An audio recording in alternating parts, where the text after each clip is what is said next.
अस्सलाम वालेकुम। मैं हूं फैसल तारड़। आज 16 अगस्त है और आज दिन है मंगल का। आज का दिन नून लीग के लिए अच्छा दिन नहीं है, बल्कि आप यूं कह लें कि आज के दिन से नून लीग के बुरे दिनों का आगाज हो चुका है। जितने भी सुहाने सपने देखे हुए थे नून लीग ने कि हमें ये हासिल होगा, हमारी हुकूमत होगी, हमारा अगला टर्न्योर भी होगा, नवाज शरीफ की वापसी भी हो जाएगी, तमाम की तमाम उम्मीदों पर पानी फिर चुका है। इस्लामाबाद हाई कोर्ट के अंदर आज 3 बड़े केसों की समाअत हुई है और तीनों के अंदर ही नून लीग को, पीडीएम को, हुकूमत को मुंह की खानी पड़ी है। नौबत ये आ गई है कि नून लीग के अंदर इस वक्त बगावत हो चुकी है और मियां नवाज शरीफ ने जो वापसी का इरादा किया हुआ था वो भी मुनक़ता हो चुका है और कप्तान ने इतनी ज़्यादा ज़मीन गर्म कर दी है कि नवाज शरीफ दोबारा बीमारी में मुब्तला होने जा रहा है और मुझे तो कम अज़ कम अब नवाज शरीफ वापस आता हुआ नज़र नहीं आ रहा। इस्लामाबाद हाई कोर्ट के अंदर 3 आज बड़े केसेस थे। पहला केस था शहबाज गिल की FIR को कल अदम करने के लिए जो केस था PTI की जानब से कि जो FIR शहबाज गिल के खिलाफ हुई है उसको कल अदम किया जाए, शहबाज गिल की ज़मानत की जाए। तो उस पर जनाब शुएब शाहीन साहब, PTI के वकील, शहबाज गिल के वकील, उनकी जानब से ये दलाइल दिए गए कि अगर तो वाकई ही शहबाज गिल के बयान की वजह से फ़ौज को तकलीफ हुई है तो फिर फ़ौज ईमान मज़ारी की तरह खुद मैदान में आती। जैसे ईमान मज़ारी ने स्टेटमेंट दी थी, फ़ौज को तकलीफ हुई थी और फ़ौज खुद मैदान में आई थी, तो अब अगर फ़ौज को लगता कि वाकई ही शहबाज गिल ने ज़्यादती की है, गलती की है, तो फ़ौज खुद इसमें आके मुद्दई बनती। तो उनकी जानब से ये कहा गया कि इस FIR को कलअदम किया जाए और शुएब शाहीन की जानब से तमाम तर बदमाशा ने जो फ़ौज को गालियां दी हुई थी, जो बयानात दिए हुए थे, जस्टिस आमर फारूक साहब के सामने रख दिए। उन्होंने कहा ये भी हजूर ज़रा देखें और फिर जो शहबाज गिल ने जसारत की है वो भी ज़रा देखें और फैसला खुद कर लें। अच्छा जी, फिर जी 8 वकला पेश हुए हुकूमत की जानब से और उन्होंने सर तोड़ कोशिश की कि शहबाज गिल का जिस्मानी रिमांड हासिल किया जाए और शहबाज गिल पर तशद्दुद करके इमरान खान के खिलाफ वादा माफ गवाह बनाया जाए, इमरान खान पर लंका ढाई जाए। 8 वकला ने सर तोड़ कोशिश की लेकिन जस्टिस आमर फारूक ने उनको धूल चटा दी।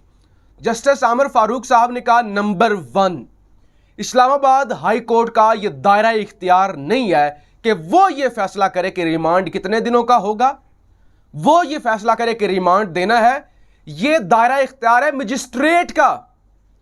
मजिस्ट्रेट ने अगर रिमांड देने की इस्तदा मुस्तरद की थी और उसके बाद आप सेशन जज के पास गए थे F8 के अंदर, कचहरी के अंदर, और उन्होंने भी आपकी दरख्वास्त को रिजेक्ट कर दिया था और शहबाज गिल को जेल भेज दिया था, तो फिर तो सवाल ही पैदा नहीं होता।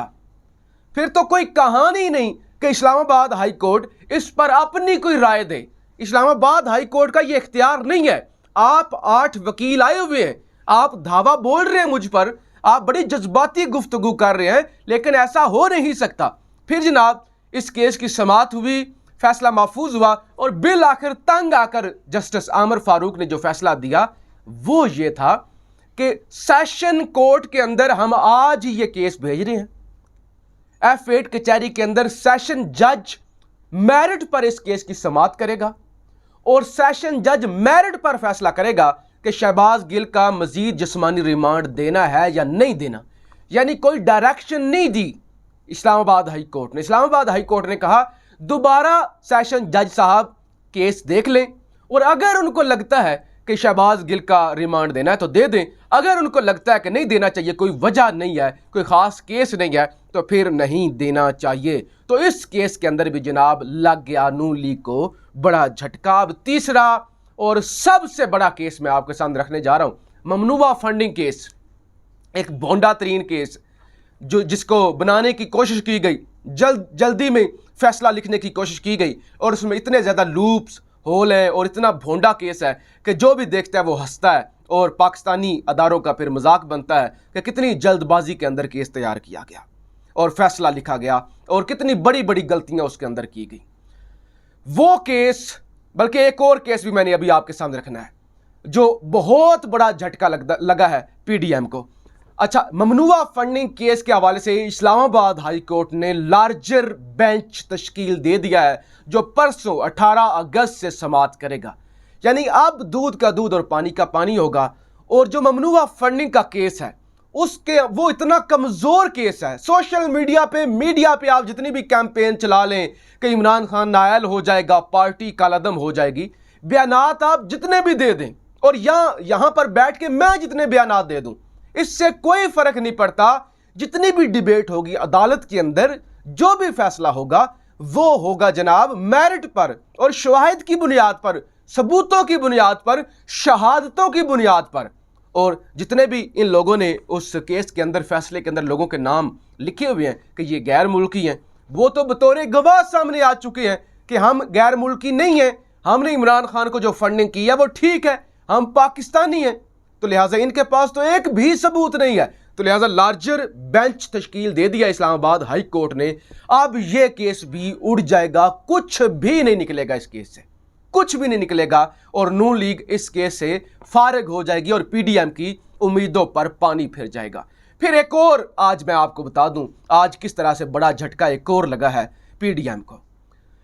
इस्लामाबाद हाई कोर्ट के अंदर इस समाअत होती है जो 125-26 इस्तीफे दिए थे पीटीआई ने और उनको स्पीकर ने मंजूर नहीं किया था और स्पीकर यानी कासम सूरी साहब ने मंजूर कर लिया था। बाद में जो स्पीकर आया राजा परवेज अशरफ, उन्होंने कबूल नहीं किए। यानी कबूल वो उन्होंने क्या करने थे, कबूल पहले ही हो चुके थे, लेकिन उन्होंने जानबूझ के इलेक्शन कमीशन के साथ मिलकर कार्रवाई डाली और उसके बाद चंद दिन पहले उन्होंने 11 इस्तीफे कबूल किए, जिसमें से 9 हलकों के अंदर इलेक्शन होने जा रहा है और 9 के 9 हलकों में खान साहब इलेक्शन लड़ने जा रहे हैं। उस पर पीटीआई ने इस्लामाबाद हाई कोर्ट से रजू किया था। अब जनाब chief justice Islamabad high court ये कहते हैं कि अगर तो कासम सूरी साहब ने इस्तीफे कबूल कर लिए थे तो फिर फौरी तौर पे इलेक्शन करवाएं। फिर तो क्या बनता है, जब अपना काम स्पीकर ऑफिस ने अपना काम कर दिया था, उसके बाद तो अगला काम इलेक्शन कमीशन का था। फिर क्या तुक बनता था कि आप इतनी देर इस्तीफे रोक कर रखें। हाँ, अगर किसी को इशू होता कि कोई इस्तीफा ना देना चाहता होता, जबरदस्ती इस्तीफा लिया गया होता, तो वो बंदा अदालत के पास जा सकता था। हमारे पास तो कोई बंदा नहीं आया, किसी बंदे ने इतराज नहीं किया कि पीटीआई हमसे जबरदस्ती इस्तीफे ले रही है, हमारे जो चेयरमैन हैं हम नहीं देना चाहते। तो जब किसी ने इतराज नहीं किया, कासिम सूरी इस्तीफे मंजूर करके चले गए, तो फिर आपको तो इलेक्शन करवाना चाहिए था, आप इसे रोक नहीं सकते थे। तो यहां पर भी बदमाशिया को, पीडीएम को मुंह की खानी पड़ी है। एहसन इकबाल साहब ये कहते हैं कि बतौर मुस्लिम लीग नून के सेक्रेटरी जनरल के मेरे पास नवाज शरीफ की वापसी की कोई इतला नहीं है। नवाज शरीफ की वापसी को जनाब ब्रेकें लग चुकी हैं और इमरान खान 20 अगस्त से लेकर 10 सितंबर तक जो ज़मीन गर्म करने जा रहा है, इस ज़मीन पर अब नवाज शरीफ के कदम जल जाएंगे, भस्म हो जाएंगे। और नवाज शरीफ साहब ने सोच लिया है कि आप पाकिस्तान के अंदर लोग बेवकूफ़ नहीं रहे, अगर मैं वापस चला भी गया तो मैंने जेल में ही रहना है, हुकूमत या वज़ीर आज़म बनने के ख्वाब तो चकनाचूर हो चुके हैं, तो अब शायद वो भी वापस ना आए। नून लीग के अंदर जनाब शदीद लड़ाई है, शदीद लड़ाई है नून लीग के अंदर। हमजा शहबाज शरीफ ने पेट्रोलियम मसनूआत के अंदर इजाफा कर दिया, मिफ्ता इस्माइल ने इजाफा कर दिया, मरियम नवाज ड्रामा करने आ गई, ड्रामा करने आ गई तो मैं इनके साथ खड़ी नहीं हूँ। मेरे अब्बा जी इस फैसले को कबूल नहीं करते, अब्बा जी शदीद नाराज हुए हैं, अब्बा जी मीटिंग छोड़कर भी उठ गए हैं, अब्बा जी ने यह कहा है कि मैं आपके इस फैसले के साथ नहीं हूं।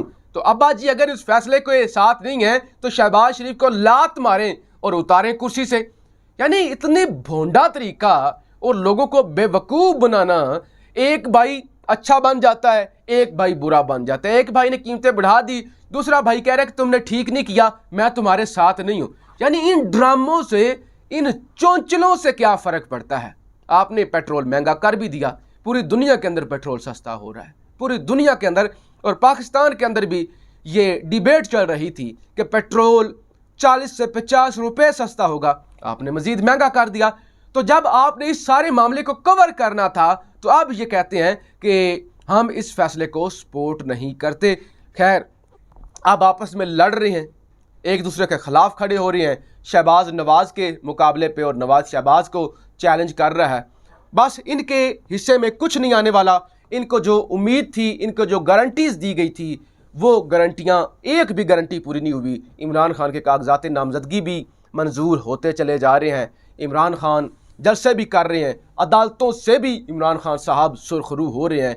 अब इनको कुछ भी हासिल नहीं होने जा रहा। अगले चंद दिनों में आपको इनकी चीखें सुनाई देंगी। पाकिस्तान जिंदाबाद।